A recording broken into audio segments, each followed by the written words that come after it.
Saya Ana Nur Anissa, NPM 1813624.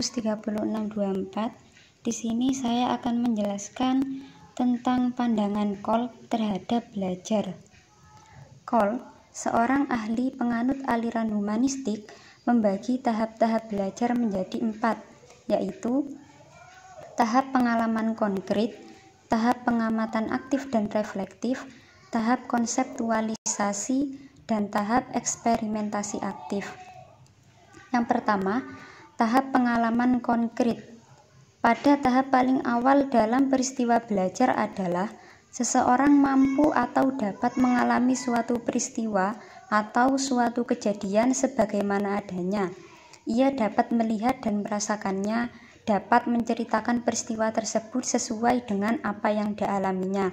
Namun, dia belum memiliki kesadaran tentang hakikat dari peristiwa tersebut. Ia hanya dapat merasakan kejadian tersebut apa adanya dan belum dapat memahami serta menjelaskan bagaimana peristiwa itu terjadi. Yang kedua, tahap pengamatan aktif dan reflektif. Tahap kedua dalam peristiwa belajar adalah seseorang makin lama akan semakin mampu melakukan observasi secara aktif terhadap peristiwa yang dialaminya. Ia mulai berupaya mencari jawaban dan memikirkan kejadian tersebut. Ia melakukan refleksi terhadap peristiwa yang dialaminya dengan mengembangkan pertanyaan-pertanyaan bagaimana hal itu bisa terjadi dan mengapa hal itu mesti terjadi. Pemahamannya terhadap peristiwa yang dialaminya semakin berkembang. Yang ketiga, tahap konseptualisasi. Tahap ketiga dalam peristiwa belajar adalah seseorang sudah mulai berupaya untuk membuat abstraksi, mengembangkan suatu teori, konsep, atau hukum dan prosedur tentang sesuatu yang menjadi objek perhatiannya. Berpikir induktif banyak dilakukan untuk merumuskan suatu aturan umum atau generalisasi dari berbagai contoh peristiwa yang dialaminya. Walaupun kejadian-kejadian yang diamati tampak berbeda-beda, namun memiliki komponen-komponen yang dapat dijadikan dasar aturan bersama. Yang terakhir yaitu tahap eksperimentasi aktif. Tahap terakhir dari peristiwa belajar menurut Kolb adalah melakukan eksperimentasi secara aktif. Pada tahap ini, seseorang sudah mampu mengaplikasikan konsep-konsep, teori-teori, aturan-aturan ke dalam situasi nyata. Berpikir deduktif banyak digunakan untuk mempraktekkan dan menguji teori-teori serta konsep-konsep di lapangan. Ia tidak lagi mempertanyakan asal-usul teori atau suatu rumus, tetapi ia menggunakan teori atau rumus-rumus tersebut untuk memecahkan masalah yang dihadapinya yang belum pernah ia jumpai sebelumnya. Tahap-tahap belajar demikian dilukiskan oleh Kolb sebagai suatu siklus yang berkesinambungan dan berlangsung di luar kesadaran orang yang belajar. Secara teoritis, tahap-tahap belajar tersebut memang dapat dipisahkan, namun dalam kenyataannya proses peralihan dari satu tahap ke tahap belajar di atas seringkali terjadi begitu saja dan sulit untuk ditentukan kapan terjadinya. Selanjutnya adalah pandangan Honey dan Mumford terhadap belajar. Tokoh teori humanistik lainnya adalah Honey dan Mumford. Pandangannya tentang belajar diilhami oleh pandangan Kolb mengenai tahap-tahap belajar di atas. Honey dan Mumford menggolongkan orang yang belajar ke dalam 4 macam golongan, yaitu kelompok aktivis, kelompok reflektor, kelompok teoris, dan kelompok pragmatis. Masing-masing kelompok memiliki karakteristik yang berbeda dengan kelompok lainnya.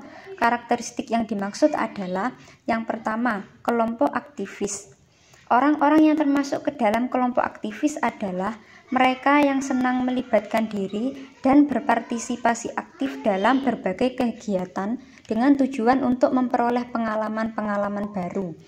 Orang-orang tipe ini mudah diajak berdialog, memiliki pemikiran terbuka, menghargai pendapat orang lain, dan mudah percaya pada orang lain.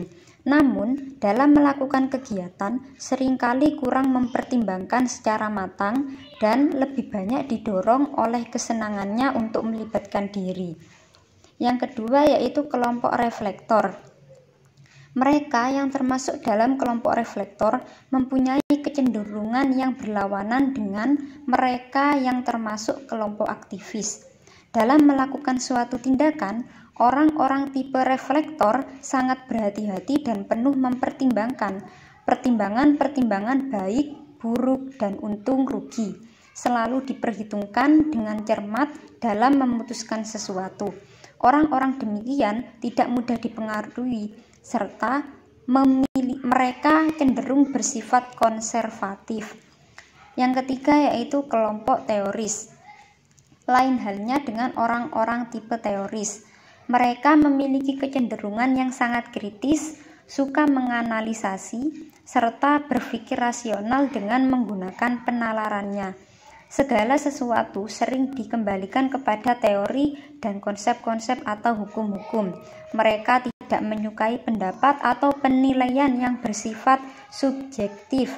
Dalam melakukan atau memutuskan sesuatu, kelompok teoris penuh dengan pertimbangan, sangat skeptis, dan tidak menyukai hal-hal yang bersifat spekulatif. Yang terakhir yaitu kelompok pragmatis. Berbeda dengan orang-orang tipe pragmatis, mereka memiliki sifat-sifat yang praktis, tidak suka berpanjang lebar dengan teori-teori, konsep-konsep, dalil-dalil, dan sebagainya. Bagi mereka yang penting adalah aspek-aspek praktis, sesuatu yang nyata dan dapat dilaksanakan. Sesuatu hanya bermanfaat jika dapat dipraktekkan. Teori, konsep, dalil memang penting, tetapi jika itu semua tidak dapat dipraktekkan, maka teori, konsep, dalil, dan lain-lain itu tidak ada gunanya bagi mereka. Bagi mereka, sesuatu adalah baik dan berguna jika dapat dipraktekkan dan bermanfaat bagi kehidupan manusia. Demikian presentasi dari saya. Apabila ada kata-kata yang kurang berkenan di hati teman-teman sekalian, mohon maaf sebesar-besarnya. Terima kasih.